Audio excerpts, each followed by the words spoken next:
Powell strikes back, the Fed under siege, crypto and Bitcoin market exposed. This is not a normal Fed moment. Something extraordinary is happening, not behind closed doors, not whispered in financial backrooms, but in plain sight. The most powerful central banker on earth is under siege. Markets are cracking, crypto is moving fast, Bitcoin refuses to die, and suddenly the Federal Reserve is fighting back. This is not just about interest rates. This is not just about inflation. This is about control. Because for the first time in decades, the Federal Reserve is not the only game in town anymore. Bitcoin exists, crypto exists, and the public is starting to realize something dangerous. They don't need permission to store value anymore. This is Powell striking back. And what you're about to hear is the story they don't want told. Chapter 1. The Fed's power is built on trust. The Federal Reserve does not have an army. It does not have tanks. It does not pass laws, yet it controls every market on Earth. Why? Because money is trust. The Fed's power is built on a single belief, that the dollar will always hold value.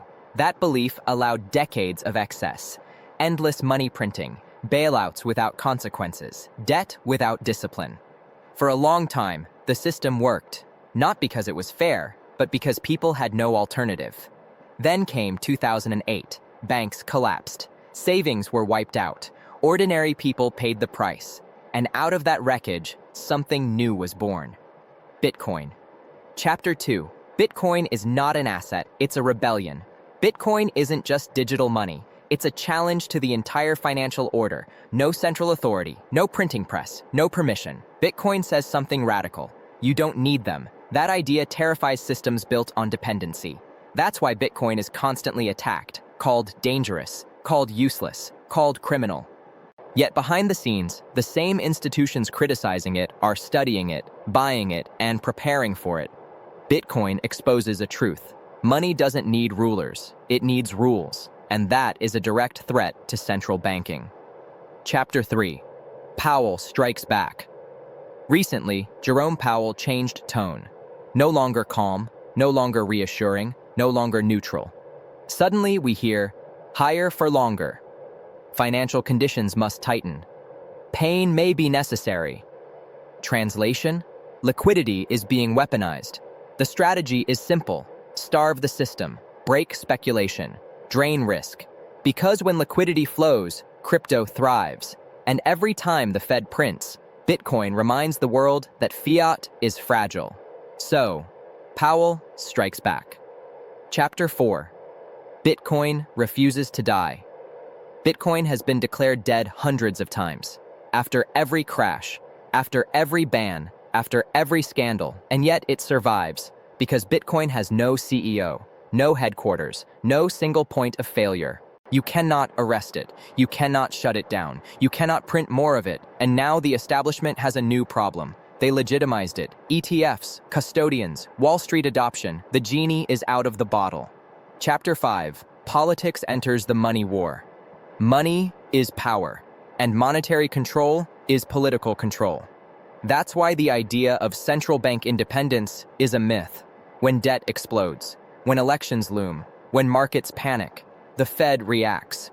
Crypto is now part of that battlefield, because if citizens can opt out of fiat, then inflation loses its power and control weakens. That is unacceptable to centralized systems. Chapter 6. Why rates really stay high. Rates are not high because inflation is solved. They're high because the system is fragile. Cut rates too soon and inflation returns. Bitcoin surges, the dollar weakens. Hold rates too long and recession deepens. Banks crack. Political pressure explodes. This is not policy. This is survival mode. The Fed is trapped. Chapter 7. Crypto is the pressure valve. Crypto exists because the system failed, savings destroyed, wages stagnated, housing unreachable. Bitcoin is not the cause of instability, it's the symptom, and Powell knows it. That's why regulation accelerates. That's why surveillance expands. That's why digital currencies are pushed, not to protect you, but to contain the exit. Chapter 8. CBDCs, the final counterattack. Central bank digital currencies are not innovation. They are control systems. With CBDCs, Money can be programmed, spending can be restricted, assets can be frozen instantly. This isn't speculation, it's openly discussed policy. Crypto stands in the way because it restores ownership, and ownership is dangerous to centralized power. Chapter 9. Why this time is different. In 2008, people had no alternative. In 2026, they do. Information spreads instantly. Capital moves globally. Trust evaporates faster than ever. You can't ban math, you can't regulate belief, and you can't print trust. That's why Powell is striking now.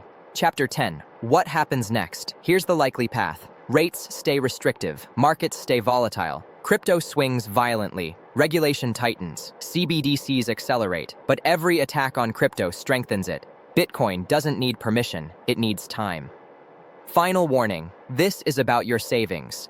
This is not about charts. This is not about politics. This is about who controls your future purchasing power.